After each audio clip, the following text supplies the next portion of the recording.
ശ്രീഗുരുഭ്യോ നമഃ. ഹരി ഓം. ശ്രുതിസ്മൃതിപുരാണാനാമാലയം കരുണാലയം നമാമി ഭഗവത്പാദം ശങ്കരം ലോകശങ്കരം.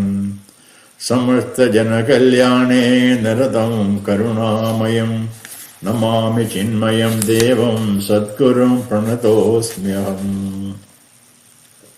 ഇപ്പൊ കഴിഞ്ഞ അധ്യായത്തിൽ അർജുനൻ അമ്പുമ്പലും എടുത്ത് ഉയർത്താൻ അദ്ദേഹം സാധിക്കുന്നില്ല.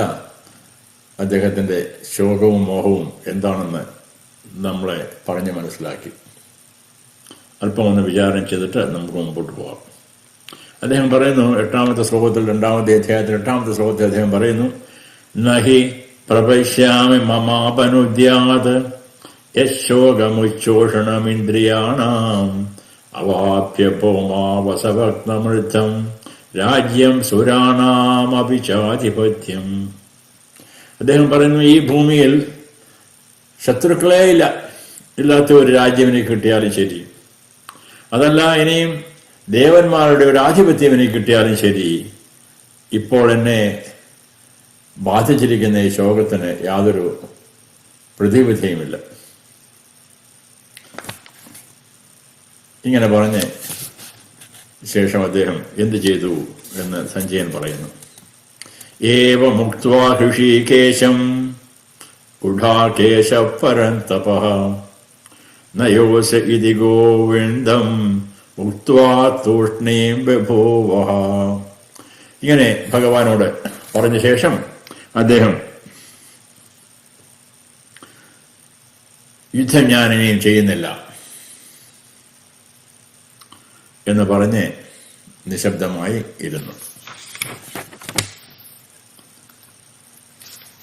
തമുവാച ഹൃഷീകേശഃ പ്രഹസന്നിവ ഭാരത സേനയോരുഭയോർമധ്യേ വിഷീദന്തമിദം വചഃ. അപ്പോൾ ഭഗവാൻ അർജുനെ നോക്കിക്കൊണ്ട് പരിഹസിക്കുന്ന രീതിയിലുള്ള ഒരു പുഞ്ചിരി കൊടുത്തുകൊണ്ട്, നമുക്കറിയാം എന്തായിരിക്കും അദ്ദേഹത്തിന് ഈ പരിഹസിക്കുന്ന രീതിയിലുള്ള ഒരു ചിരി അദ്ദേഹം കൊടുത്തത് എന്താണെന്ന്. അല്പം ഒന്ന് വിചാരണം ചെയ്യാം. ഭഗവാൻ അർജുനന്റെ കൂടെ ഒരു സഹോദരൻ എന്നുള്ള രൂപത്തിലോ സ്നേഹിതൻ എന്നുള്ള രൂപത്തിലോ എപ്പോഴും ധാരാളം സമയം അവർ ഒന്നിച്ചു കഴിഞ്ഞിട്ടുണ്ട്. ആത്മതത്വം ഉപദേശിക്കാൻ, കർമ്മയോഗം ഉപദേശിക്കാൻ, ജ്ഞാനം പറഞ്ഞു കൊടുക്കാൻ ധാരാളം സന്ദർഭങ്ങൾ അദ്ദേഹത്തിന് ഉണ്ടായിരുന്നു എന്ന് നമുക്ക് വിചാരിക്കാം. എന്നാൽ അവിടെയെങ്ങും ഭഗവാൻ അർജുനനെ ഉപദേശിക്കാനായിട്ട് തയ്യാറായതായിട്ട് നമ്മൾ കാണുന്നില്ല. പിന്നെ എന്താണ് ഇപ്പോൾ വ്യത്യാസം? ഭഗവാന്റെ അവതാരം യഥാ യഥാഹി ധർമ്മസ്യ ഗ്ലാനിർഭവതി ഭാരത അഭ്യുത്ഥാനം അധർമ്മസ്യ തദാത്മാനം സൃജാമ്യഹം. സൃജാമി അഹം, ഞാൻ ജനിക്കും, ഞാൻ വരും വീണ്ടും. എപ്പോഴാണ് വരുന്നത്? യഥാ യഥാഹി ധർമ്മസ്യ ഗ്ലാനിർഭവതി. ധർമ്മത്തിന് ഗ്ലാനി വരുമ്പോൾ, ധർമ്മം നശിക്കുമ്പോൾ ഞാൻ വീണ്ടും ധർമ്മത്തെ ഉയർത്താനായിട്ട് വരും. അപ്പോൾ അതിനൊരു നല്ല സന്ദർഭം ഭഗവാൻ കണ്ടുപിടിക്കേണ്ടതായിട്ടിരിക്കുന്നു. നമുക്ക് ധർമ്മം എന്താണ്, അധർമ്മം എന്താണെന്ന് വ്യക്തമായി പറഞ്ഞു തരാൻ വേണ്ടിയിട്ട്. അതിന് അർജുനൊരു കാരണമാകണം. ശരി, തീർച്ചയായിട്ടും അർജുനൻ അതിന് അധികാരിയാകണം. ആ ഒരു സന്ദർഭം ഭഗവാൻ ഇപ്പോൾ കിട്ടി. ഒരു കാര്യം. മറ്റൊരു കാര്യം ആയിരിക്കാം, ഭഗവാൻ അർജുനന്റെ വാദങ്ങളെല്ലാം അദ്ദേഹത്തിൻ്റെ അജ്ഞതയുണ്ട്, അജ്ഞാനം കൊണ്ടുണ്ടായതാണ് എന്നുള്ള ഒരു സൂചന കൂടി ആയിരിക്കുമോ എന്ന് നമുക്ക് സംശയിക്കാം. ഏതായാലും അദ്ദേഹം ഭഗവാൻ അർജുനനെ നോക്കിക്കൊണ്ട് ഒരു അല്പം പരിഹസിക്കുന്ന രീതിയിൽ ചിരിച്ചുകൊണ്ട് അദ്ദേഹം ഭഗവാൻ അർജുനനെ ഉപദേശിക്കാനായിട്ട് തുടങ്ങി. ആ ഭാഗത്തിലേക്ക് നമുക്ക് കിടക്കാം. അപ്പോൾ നമ്മൾ ഭഗവത്ഗീതയിലെ യാത്ര നമ്മൾ അറിഞ്ഞുകൊണ്ട് എവിടെ നിന്ന് നമ്മൾ തുടങ്ങി ഈ യാത്ര എവിടേക്കാണ് എന്ന് നമ്മൾ മനനം ചെയ്തുകൊണ്ട് കഴിഞ്ഞ ഭാഗത്തെ വിടാതെ എവിടേക്കാണ് പോകേണ്ടതെന്ന് ഒരു ലക്ഷ്യം അറിഞ്ഞുകൊണ്ടും നമ്മൾ ഭഗവത്ഗീതയിൽ കൂടെ യാത്ര ചെയ്താൽ നമ്മൾ സുലഭമായിട്ട് ഭഗവത്ഗീത നമുക്ക് പഠിക്കാനായിട്ട് സാധിക്കും. ഇതുവരെ അർജുനന്റെ ശോകവും മോഹവും എന്തുകൊണ്ടുണ്ടായി എന്ന് അർജുനൻ പറഞ്ഞതൊന്ന്, ഭഗവാൻ മനസ്സിലാക്കിയതൊന്ന്.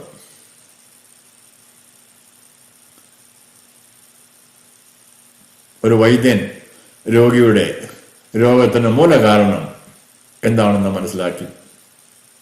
അതേസമയം രോഗി ആ രോഗം അദ്ദേഹത്തെ ബാധിച്ചപ്പോൾ ഉണ്ടാകുന്ന സിംറ്റം എന്താണ് എന്ന് വൈദ്യനോട് പറയുകയുണ്ടായി.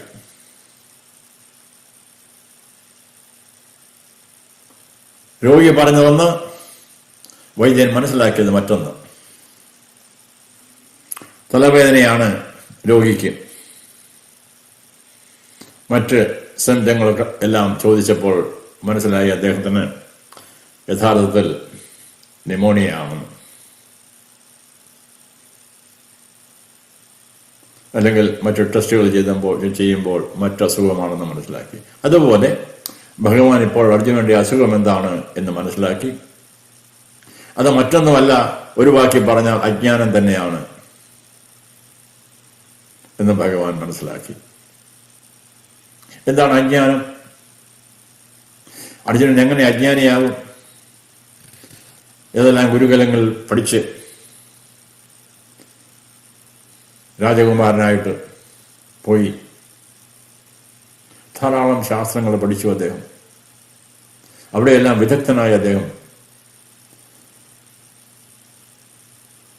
ജീവിച്ചിരുന്നു. ഇപ്പോൾ അദ്ദേഹത്തിന് അജ്ഞത എങ്ങനെ പറയാൻ സാധിക്കും? എന്തിനെ പറ്റിയുള്ള അജ്ഞതയാണ്? സ്വയം ഞാൻ ആരാണെന്ന് അറിയാതെ പോയത്.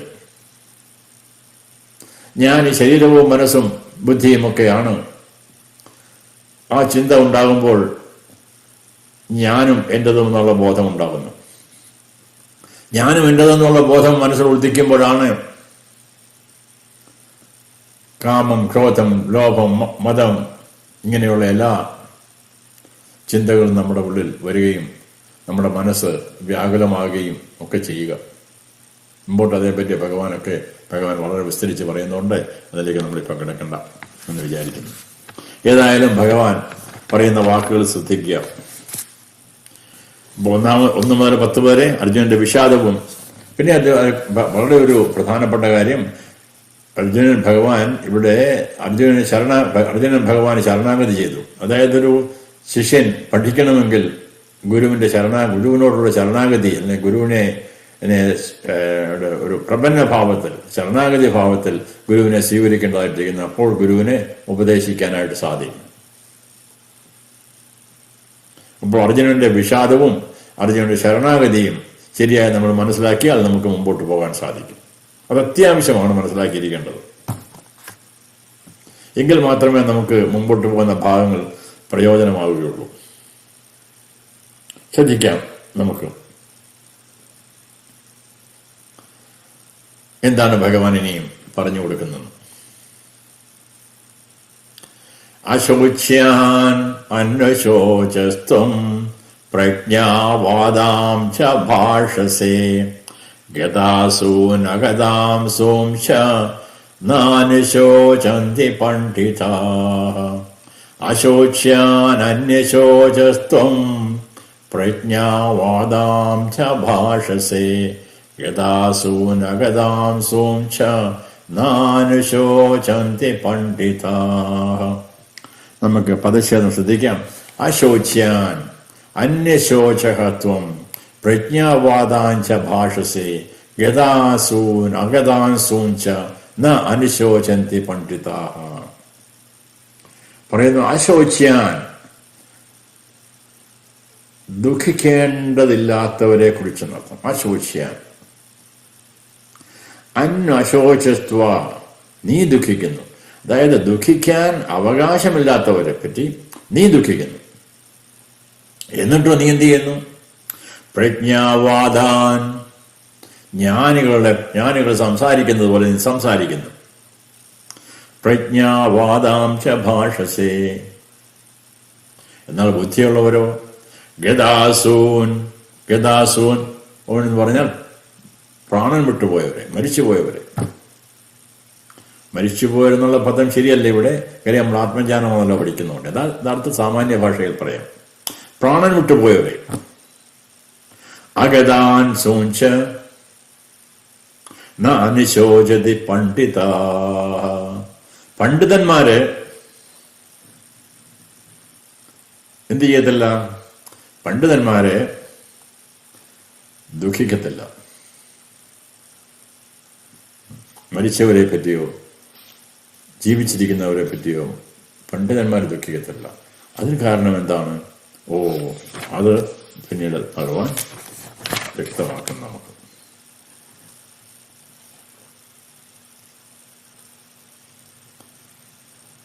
നത്വേവാഹം ജാതുനാസം നത്വം നേമേ ജനാധിപാഃ ന ചൈവ ന ഭവിഷ്യാമഃ സർവേ വയമധഃ പരം. നത്വേവാഹം ജാതുനാസം നത്വം നേമേ ജനാധിപാഃ ന ചൈവ ന ഭവിഷ്യാമഃ സർവേ വയമധഃ പരം. നത്വേവാഹം ജാതുനാസം,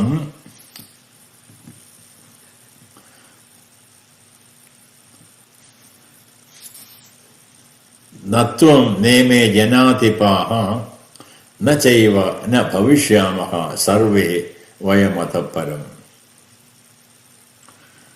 അഹം ജാതു, ഞാൻ ഒരിക്കലും, ന ആസം, ഉണ്ടായിരുന്നിട്ടില്ല,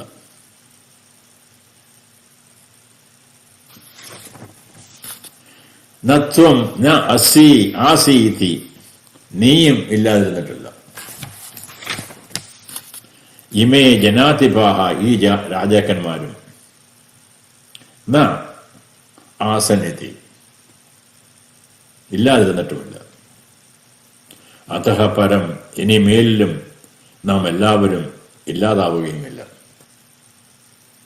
അപ്പോൾ ഭഗവാൻ പറയുന്നു, ഒരിക്കലും ഞാനും നീയും ഇല്ലാതെയായിരുന്നിട്ടില്ല. ചുരുക്കത്തിലിത്, നീ ആരെപ്പറ്റി ദുഃഖിക്കുന്നു? നിന്റെ ഈ ബന്ധുജനങ്ങൾ ഇല്ലാതെയാകുമല്ലോ, ഇതല്ലേ നിന്റെ ദുഃഖം. എന്നാൽ സത്യം എന്താണ്? യാഥാർത്ഥ്യം എന്താണ്? അവരാരും യഥാർത്ഥത്തിൽ എങ്ങും പോകുന്നില്ല. എന്ന് മാത്രമല്ല, ഞാനും നീയും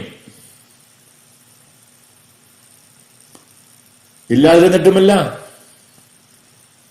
ഇനിയും ഇല്ലാതാവുകയുമില്ല. ഇത് നമ്മളെ സംശയിപ്പിക്കുന്ന ഒരു ഉത്തരമാണ് ഭഗവാൻ കൊടുക്കുന്നത്.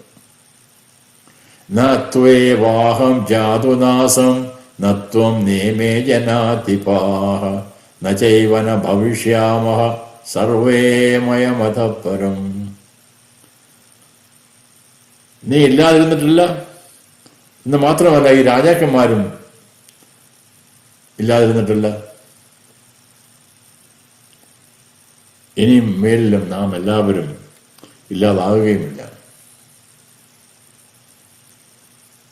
എന്നാണ് പറയുന്നതെന്ന് അടുത്ത ശ്ലോകത്തിൽ നമുക്ക് കുറച്ചുകൂടെ വ്യക്തമാകും.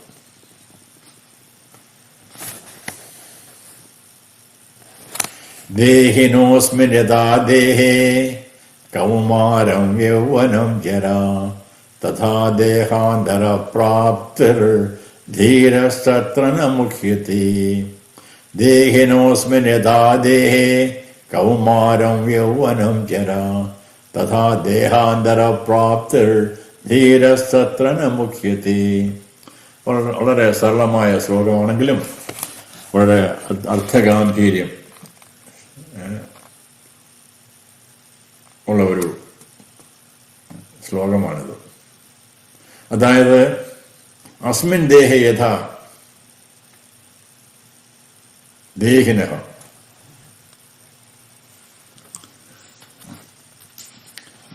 ഈ ദേഹാഭിമാനിയായ ജീവൻ ഈ ശരീരത്തിൽ എപ്രകാരമാണോ കൗമാരം, യൗവനം,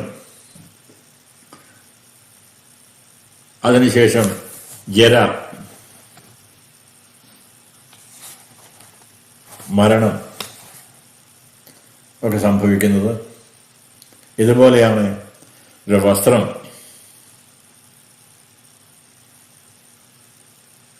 നമ്മൾ മാറി വേറൊരു വസ്ത്രം ധരിക്കുന്നത് പോലെയാണ്. ഭഗവാൻ മുമ്പോട്ട് പോകുമ്പോൾ അത് പറഞ്ഞു തരുന്നു. ദേഹിനോസ്മിൻ യഥാ ദേഹേ കൗമാരം യൗവനം ജരാ തഥാ ദേഹാന്തര പ്രാപ്തിർ ധീരസ്തത്ര ന മുഹ്യതി. ദേഹാഭിമാനിയായ ജീവന് ഈ ശരീരത്തിൽ എപ്രകാരമാണോ കൗമാരവും യൗവനവും ജരയും, അപ്രകാരമാണ് അന്യ ശരീരപ്രാപ്തിയും. അതിൽ വിവേകി പരിഭ്രമിക്കുന്നില്ല. നമ്മൾ നമ്മുടെ സ്വയം ജീവിതത്തിലേക്ക് തന്നെ നോക്കിയാൽ, നമ്മുടെ ചെറുപ്പം നമുക്കൊരു ശരീരമുണ്ടായിരുന്നു. മുമ്പോട്ട് വളർന്നു വരുമ്പോൾ ആ ശരീരത്തിന് വ്യത്യാസം വന്നു. ശരീരമെന്ന് പറയുമ്പോൾ നമ്മൾ സ്ഥൂലമായ ശരീരത്തെ മാത്രം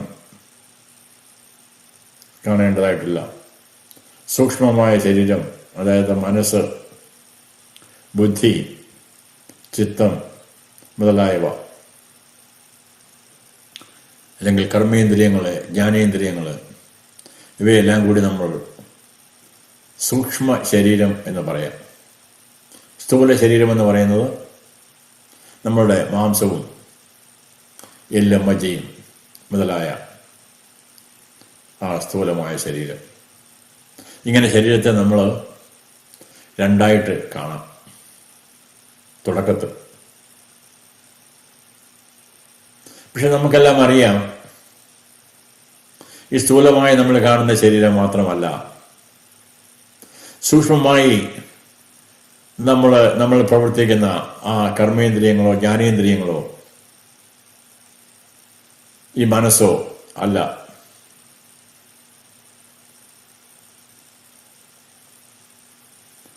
അതെങ്ങനെ അറിയാൻ സാധിക്കും? മറ്റെന്തെങ്കിലും വസ്തു ഉണ്ടോ എന്നിൽ? ഈ സ്ഥൂല ശരീരവും സൂക്ഷ്മ ശരീരവും അല്ലാതെ മറ്റെന്ത് വസ്തുവാണ് ഉള്ളത്?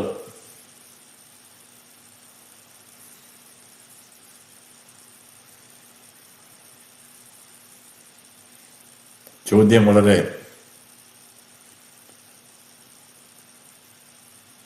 ഗാഢമായ ചോദ്യമാണ്.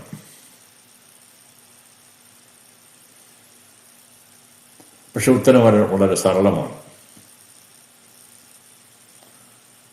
ഉത്തരമൊരു പലപ്പോഴും സനാതനധർമ്മത്തിൽ ഇങ്ങനെയുള്ള ചോദ്യങ്ങൾക്ക് ഉള്ള ഉത്തരം ഒരു വിശ്വാസത്തിന്റെ തരത്തിലല്ല. നമുക്ക് വേണമെങ്കിൽ പറയാം, ഭഗവാൻ ഇങ്ങനെ പറഞ്ഞു, അതുകൊണ്ട് നമ്മൾ വിശ്വസിക്കുക. അങ്ങനെ പല മതവിഭാഗങ്ങളും വിശ്വാസത്തിന്റെ പേരിൽ പലതും ചെയ്യുന്നത് നമുക്കറിയാം. എന്നാൽ ഇവിടെ വിശ്വാസമല്ല, അനുഭവത്തിൽ കൂടെ നമുക്ക് അറിയാൻ സാധിക്കും ഈ സ്ഥൂല ശരീരവും സൂക്ഷ്മ ശരീരവും അല്ലാതെ മറ്റെന്തെങ്കിലും ഉണ്ടോ എന്ന് ചിന്തിക്കുക. രാവിലെ എഴുന്നേറ്റു, ഇതെല്ലാം കാര്യങ്ങൾ നമ്മൾ ചെയ്യുന്നു, ഓടി നടന്നു. ഇപ്പോൾ 2 കാര്യങ്ങൾ പ്രവർത്തിക്കുന്നു എന്ന് നമുക്കറിയാം. ഒന്ന് നമ്മുടെ ശരീരം, അതോടൊപ്പം ബുദ്ധി, മനസ്സ്, കർമ്മം ചെയ്യുന്ന ഇന്ദ്രിയങ്ങൾ, രുചിക്കാനുള്ള ശക്തി, മണക്കാനുള്ള ശക്തി, കേൾക്കാനുള്ള ശക്തി, സ്പർശിക്കാനുള്ള ശക്തി.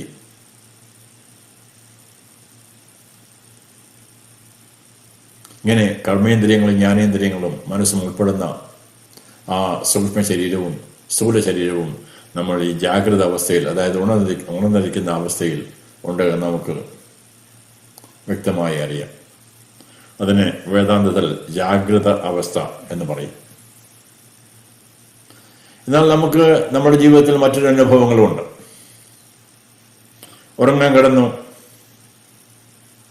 എന്തൊക്കെയോ സ്വപ്നം കണ്ടു. അപ്പോൾ ശരീരത്തിന് യാതൊരു പ്രവൃത്തിയുമില്ലായിരുന്നു. ശരീരം എന്ത് ചെയ്തു എന്ന് നമുക്കറിയില്ല. കർമ്മേന്ദ്രിയങ്ങളെ പ്രവർത്തിച്ചിരുന്നില്ല.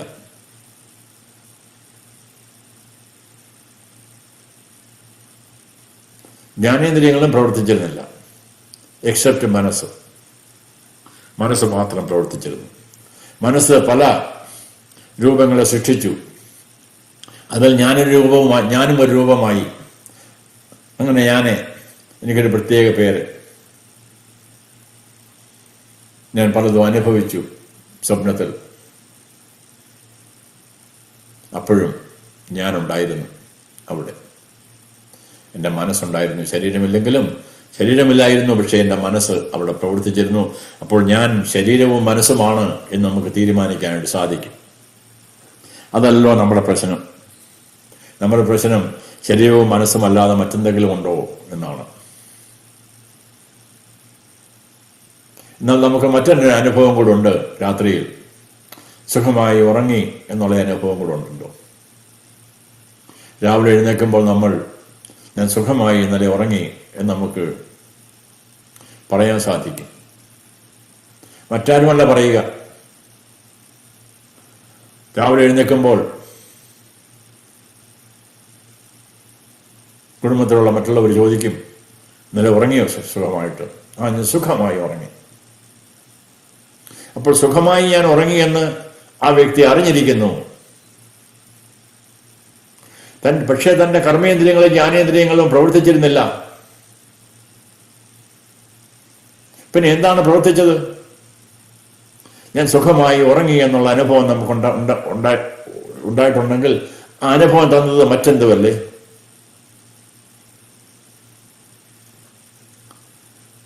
മറ്റെന്തോ ഉറങ്ങാതിരുന്നത് കൊണ്ടല്ലേ ആ അനുഭവത്തെ പറ്റി അറിയാൻ സാധിച്ചത്. ഞാൻ ഭംഗിയായി ഉറങ്ങി എന്ന് നമ്മൾ പറയണമെങ്കിൽ മനസ്സും ശരീരവും ചലിക്കാത്ത സമയത്ത് മറ്റെന്തോ അവിടെ ഉണർന്നിരുന്നു എന്നുള്ളതിന് പിന്നെ സംശയമില്ല. അപ്പോൾ അത് എന്ത് വേണമെങ്കിൽ നമ്മൾ പേര് കൊടുത്തോ. കേട്ട് പരിചയമുള്ള ഒരു പേരായതുകൊണ്ട് മാത്രം നമുക്ക് ആത്മാവെന്ന് കൊടുക്കാം. നിർബന്ധമൊന്നുമില്ല. എന്ത് പേരും വേണം കൊടുത്തു. എന്നാൽ നമുക്ക് പറയാൻ സുലഭമായതുകൊണ്ട് ആത്മാവെന്ന് വേണമെങ്കിൽ ഒരു പേര് കൊടുക്കാം. പക്ഷെ ഒരു കാര്യം സത്യം, ഞാനെന്ന് പറയുന്ന ഈ വ്യക്തിയിൽ ഈ സ്ഥൂല ശരീരം ഉണ്ടായിരുന്നു, സ്ഥൂല ശരീരമുണ്ട്, സൂക്ഷ്മ ശരീരമുണ്ട്. അതിനപ്പുറത്ത് ആത്മാവുണ്ട് എന്ന് നമുക്ക് തീരുമാനിക്കാനായിട്ട് സാധിക്കും. പക്ഷെ ഭഗവാൻ അത് മാത്രമല്ല പറയുക, അത് ആദ്യത്തെ നിർണയം. ഇത് നമ്മൾ നിർണയിച്ചു കഴിഞ്ഞാൽ ഭഗവാൻ പറയുന്നു, ദേഹിനോസ്മിൻ യഥാ ദേഹേ കൗമാരം യൗവനം ജര തഥാ ദേഹാന്തര പ്രാപ്തി ധീരസത്രൻ മുഖ്യതി. സോ അവിടെ ഇച്ചിരി കൂടെ ചിന്തിക്കേണ്ടതായിട്ടിരിക്കുന്നു. ഈ ദേഹത്തിൽ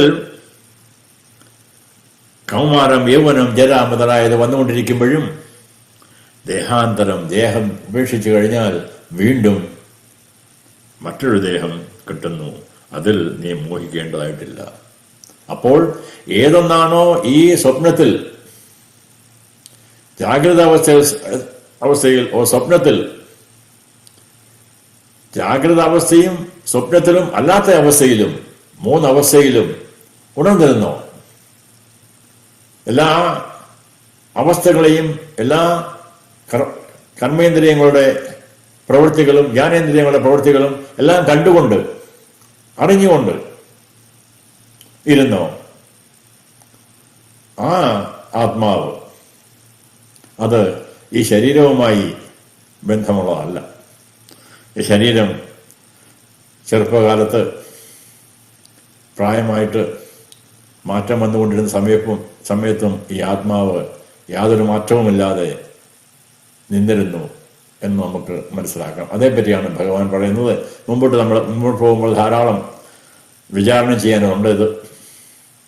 അതുകൊണ്ട് മനസ്സിലായില്ലെങ്കിൽ വീണ്ടും നമുക്ക് വിചാരണ ചെയ്യാം.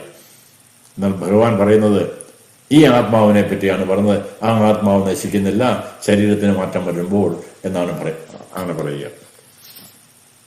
അതുകൊണ്ടാണ് ദേഹിനോസ്മിൻ യഥാ ദേഹേ കൗമാരം യൗവനം ജരാ തഥാ ദേഹാന്തര പ്രാപ്തിർ ധീരഃ അത്ര ന മുഹ്യതി.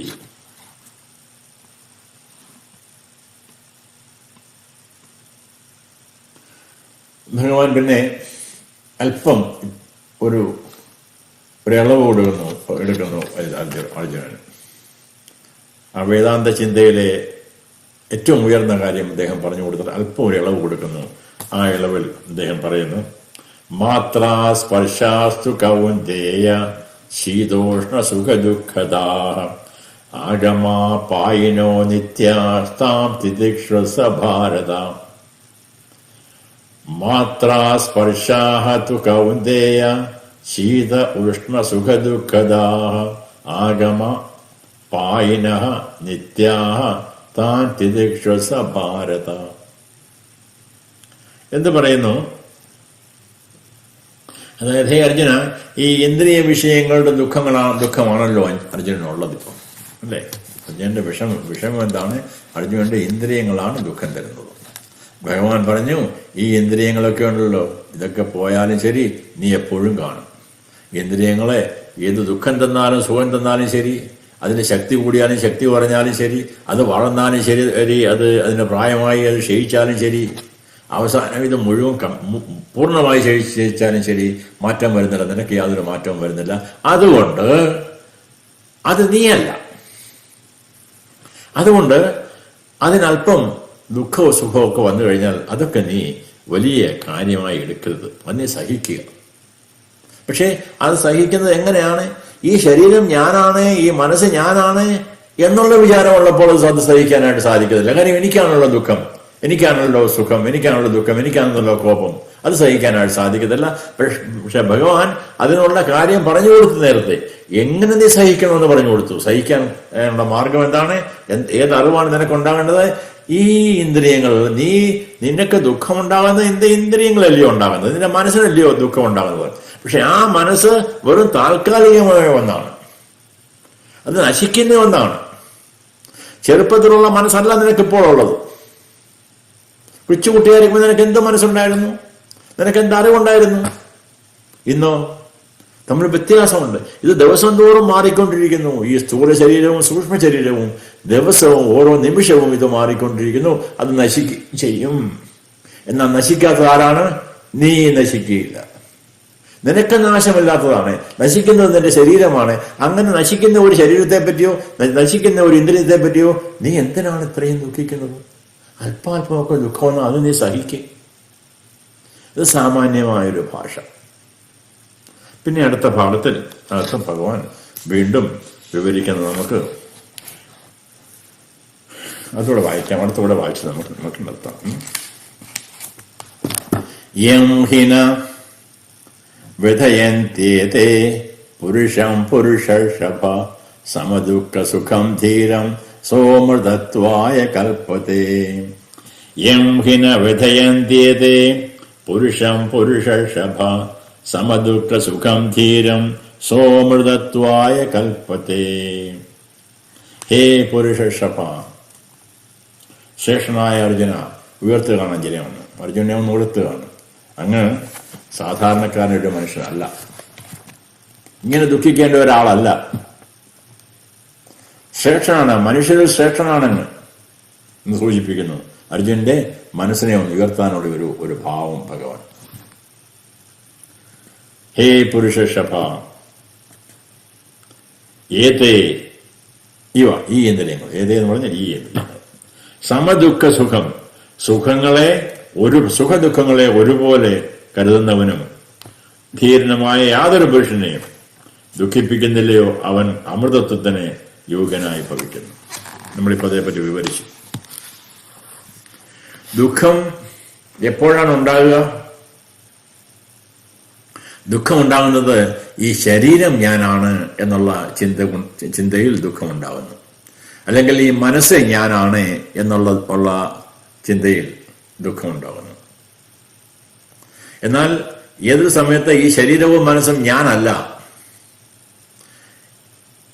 എൻ്റെ ഈ ശരീരവും മനസ്സും എനിക്കൊരു ഉപകരണം മാത്രമാണ് എന്നുള്ള അറിവ് കിട്ടുമ്പോൾ അതിൽ വലിയ ദുഃഖമുണ്ടാവുകയില്ല.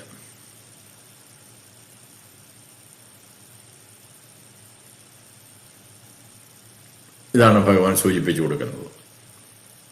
അങ്ങനെ ഈ ശരീരം സുഖവും ദുഃഖവും, ശരീരത്തിൽ ഉണ്ടാകുന്ന സുഖവും ദുഃഖവും സമനിലയിൽ കാണുന്ന ഒരാള്, ഒരുപോലെ കാണുന്ന ഒരാള്, അവൻ ആത്മസാക്ഷാത്കാരത്തിന് യോഗ്യനാണ്.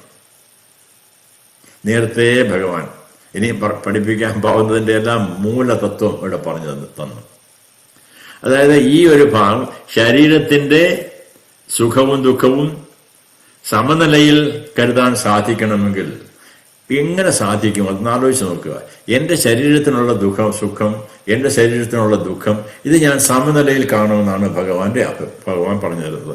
അങ്ങനെ കാണുന്നവരെ മോക്ഷപ്രാപ്തിക്ക്, ആത്മസാക്ഷാത്കാരത്തിന് യോഗ്യനാണ്. സഹ അമൃതതത്വായ സഹ അമൃതതത്വായ മീൻസ് അവൻ മരിക്കുകയില്ല എന്നർത്ഥം. അമൃതതത്വത്തിന് എന്ന് പറഞ്ഞാൽ മരണരഹിതനാകുന്നതിന്. എന്താണ് ഈ പറയുന്നത്? നമുക്കറിയാം, മരിക്കുമെന്നറിയാം, ധാരാളം പേര് മരിക്കുന്നത് കണ്ടിട്ടുണ്ട്, അല്ലേ? ഭഗവാൻ പറയുന്നത് മരിക്കുന്നത് എന്താണോ അത് വെറും താൽക്കാലികോ, അത് നീയല്ല യഥാർത്ഥത്തിൽ, അത് താൽക്കാലികമായ ഒന്ന് മാത്രമാണ് എന്നാണ് ഭഗവാൻ പറഞ്ഞു തരിക. ഇനിയും ഇത് ഉപേക്ഷിച്ചു കഴിഞ്ഞു കഴിഞ്ഞാൽ ഈ ആത്മാവ് ഒരിക്കലും നാശം ഉണ്ടാകുന്നില്ല, അത് വേറൊരു ശരീരം എടുത്തെന്നിരിക്കും. ഭഗവാൻ എടുക്കുമെന്ന് തന്നെയാണ് പറയുന്നത്. പക്ഷെ മുമ്പോട്ട് എടുക്കാതിരിക്കാനുള്ള മാർഗമാണ് ഭഗവാൻ. അതാണ് ആത്മസാക്ഷാത്കാരം. ആത്മസാക്ഷാത്കാരത്തിൽ ജനിക്കുന്നില്ല. എന്നാൽ ഈ ശരീരം ഉപേക്ഷിച്ചു കഴിഞ്ഞാൽ, ഞാൻ ഈ ശരീരമാണെന്നുള്ള ഭാവത്തോടു കൂടി ഉപേക്ഷിച്ചു കഴിഞ്ഞാൽ തീർച്ചയായിട്ടും വേറൊരു ശരീരം എടുക്കും. അതുകൂടെ ഭഗവാൻ സൂചിപ്പിക്കുന്നു. അതായത് ഏതൊരുവൻ ഇന്ദ്രിയ സുഖദുഃഖങ്ങളെ ഒരുപോലെ കാണുന്നവൻ, സുഖവും ദുഃഖത്തിനെ ഒരുപോലെ കാണുന്നവൻ, അത് കാണണമെങ്കിൽ എന്താണ് മാർഗം? ഭഗവാൻ നേരത്തെ പറഞ്ഞ ഉപദേശത്തെ പറ്റി ചിന്തിക്കാനുണ്ട്. ഞാൻ ഈ സുഖവും ദുഃഖവും എന്റേതല്ല, എന്റെ ശരീരത്തിന്റെയാണ്. എന്റെ ശരീരം ഞാനല്ല. അത് നമ്മള് ജാഗ്രത, സ്വപ്ന, സുഷുപ്തി വിവേചനത്തിൽ കൂടെ നമ്മളെ പഠിച്ചു. ഇനി വീണ്ടും അതേപ്പറ്റി അത് തുടർച്ചയായിട്ട് നമ്മൾ മനനം ചെയ്തെങ്കിൽ മാത്രമേ ആത്മതത്വം യഥാർത്ഥത്തിൽ ശരിയായി ഗ്രഹിക്കാനായിട്ട് സാധിക്കത്തുള്ളൂ. മാണ്ഡൂക്യ ഉപനിഷത്തിലെ ഒരു പ്രധാനപ്പെട്ട മാണ്ഡൂക്യ ഉപനിഷത്തിലെ ഇത് തന്നെയാണ്. 11 മന്ത്രങ്ങൾ മാത്രമേ ഉള്ളൂ. ആ മന്ത്രങ്ങളിലെ സന്ദേശമാണിത്. ജാഗ്രത അവസ്ഥയുള്ള അനുഭവം, സ്വപ്ന അവസ്ഥയുള്ള അനുഭവം, സുഷുപ്തി അവസ്ഥയുള്ള അനുഭവത്തെ പറ്റി ഒരു വിചാരണമാണ് അവിടെ. ആ വിചാരണത്തിൽ ഒരു നിഗമനത്തിൽ നമ്മൾ എത്തുന്നത് എന്താണ്? ജാഗ്രതാവസ്ഥയിൽ ഈ മനസ്സ്, ബുദ്ധി, ആത്മാവ് ഇത് മൂന്നുമാണ് പ്രവർത്തിച്ചിരുന്നത്. പക്ഷെ നീ അതറിഞ്ഞില്ല. നമ്മൾ വിചാരിക്കുന്നു നമ്മുടെ സൂക്ഷ്മ ശരീരവും സ്ഥൂല ശരീരവും മാത്രമേ പ്രവർത്തിക്കുന്നുള്ളൂ എന്നറിഞ്ഞു. അത് മാത്രം മതിയല്ലോ നമുക്ക്. സ്വപ്നാവസ്ഥയിൽ നമ്മൾ മനസ്സിലായി എൻ്റെ മനസ്സ് മാത്രമാണ് അവിടെ പ്രവർത്തിച്ചതെന്ന്. യഥാർത്ഥത്തിൽ അങ്ങനെയല്ല. മനസ്സും ആത്മാവും അവിടെ പ്രവർത്തിച്ചിരുന്നു. ആത്മാവ് പ്രവർത്തിച്ചില്ല, ആത്മാവ് സാക്ഷ്യഭാവത്തിൽ കണ്ടുകൊണ്ടിരുന്നു. അപ്പോൾ അവിടെ രണ്ടുണ്ടായിരുന്നു. ജാഗ്രത അവസ്ഥയിൽ മൂന്നുണ്ടായിരുന്നു: സ്ഥൂല ശരീരം, സൂക്ഷ്മ ശരീരം, ആത്മാവ്. സ്വപ്നാവസ്ഥയിൽ എൻ്റെ സൂക്ഷ്മ ശരീരവും ആത്മാവും. സുഷുപ്തി അവസ്ഥയിൽ എൻ്റെ ആത്മാവ് മാത്രം, അല്ലെങ്കിൽ ഞാനായ ആത്മാവ് മാത്രം. ആ ഞാനായ ആത്മാവ് സ്വപ്നാവസ്ഥയിൽ സ്വപ്നം കണ്ടുകൊണ്ടിരിക്കുന്നത് അത് സാക്ഷ്യഭാവത്തിൽ കണ്ടുകൊണ്ടിരുന്നു. ആ ഞാനായ ആത്മാവ് ജാഗ്രത അവസ്ഥയിൽ സൂക്ഷ്മ ശരീരത്തിൻ്റെയും സ്ഥൂല ശരീരത്തിൻ്റെയും പ്രവൃത്തികൾ സാക്ഷ്യഭാവത്തിൽ കണ്ടുകൊണ്ടിരുന്നു. അപ്പോൾ ഞാൻ മൂന്നിലും ഉള്ള ഒരു ഘടകവും ജാഗ്രത അവസ്ഥയിൽ ഈ മൂന്നും ഉള്ള അവസ്ഥയും, സ്വപ്നാവസ്ഥയിൽ രണ്ടു മാത്രമുള്ള അവസ്ഥയും, അതായത് മനസ്സും ആത്മാവും മാത്രമുള്ള അവസ്ഥയും, സുഷുപ്തി അവസ്ഥയിൽ ആത്മാവ് മാത്രമുള്ള അവസ്ഥയുമാണെന്ന് നമുക്ക് ഗ്രഹിക്കാൻ സാധിച്ചാൽ വളരെ എളുപ്പം നമുക്ക് മനസ്സിലാക്കാനായിട്ട് സാധിക്കും. ഞാൻ യഥാർത്ഥത്തിൽ ഈ ശരീരമല്ല, ശരീരമില്ലാത്തപ്പോഴും ഞാൻ ആയിരുന്നുവെന്ന്. നമുക്ക് വീണ്ടും വിചാരണ ചെയ്യാം. ഇത് ആത്മതത്വം ഗ്രഹിച്ച്, ശരിയായ ആത്മതത്വം നമ്മൾ ഗ്രഹിച്ച രണ്ടാമത്തെ അധ്യായത്തിൽ ആത്മതത്വം, അതായത് 11 മുതൽ 30 വരെയുള്ള അധ്യായങ്ങൾ ശരിയായിട്ട് ഗ്രഹിച്ചാൽ വേദാന്തം സരളമായി നമുക്ക് മുമ്പോട്ട് പഠിക്കാനായിട്ട് സാധിക്കും. ഇത് സാരാംശം: സർവോപനിഷദോ ഗാവോ ദോക്ത ഗോപാലനന്ദന പാർത്ഥോ വത്സ സുധർഭോക്ത ദുഗ്ധം ഗീതാമൃതം മഹത്. അതായത് ചുരുക്കത്തിൽ ഭഗവത്ഗീത ഉപനിഷത്തുകളുടെ സാരാംശമാണ് പോലും. അതാണ് വ്യാസമഹർഷി പറഞ്ഞു തരിക നമുക്ക്. എന്നാൽ നമുക്കിവിടെ കാണാം ഉപനിഷത്തിലെ സാരാംശം ഈ ചുരുക്കം ചില ശ്ലോകങ്ങൾ പോലും അടങ്ങിയിരിക്കുന്നു. 11 മുതൽ 30 വരെയുള്ള ശ്ലോകങ്ങൾ നമ്മൾ ശ്രദ്ധിച്ചു കഴിഞ്ഞാൽ ഏതൊന്നാണ് വേദാന്തത്തിൽ ഉപനിഷത്തുകൾ എല്ലാം സൂചിപ്പിക്കാൻ ആഗ്രഹിക്കുന്നത് ഇവിടെ തന്നെ ഇതിൽ ആത്മതത്വം ഇവിടെ തന്നെ പറഞ്ഞു തന്നിരിക്കുന്നു നമുക്ക്. അതുകൊണ്ട് അല്പം കൂടുതൽ വിചാരണം ചെയ്ത് നമ്മൾ അതിനെ കാര്യകാരണ വിവേചനത്തിൽ കൂടെ നമ്മൾ മനസ്സിലാക്കിയാൽ നമുക്ക് മുമ്പോട്ട് സുലഭമായിട്ട് നമുക്ക് പഠിക്കാനായിട്ട് സാധിക്കും. ഇന്ന് നമുക്ക് നിർത്താം. തീർച്ചയായിട്ടും നമുക്ക് വീണ്ടും ബാക്കി ഭാഗങ്ങൾ എല്ലാവരുടെയും അനുഗ്രഹത്തോടുകൂടി വീണ്ടും നമുക്ക് പഠിക്കാനായിട്ട് സാധിക്കും. ഓം സർവേ ഭവന്തു സുഖിനഃ സർവേ സന്തു നിരാമയാഃ സർവേ ഭദ്രാണി പശ്യന്തു മാ കശ്ചിത് ദുഃഖഭാഗ് ഭവേത്. ഓം ശാന്തി ശാന്തി ശാന്തി. ശ്രീ ഗുരുഭ്യോ നമഃ. ഹരി ഓം.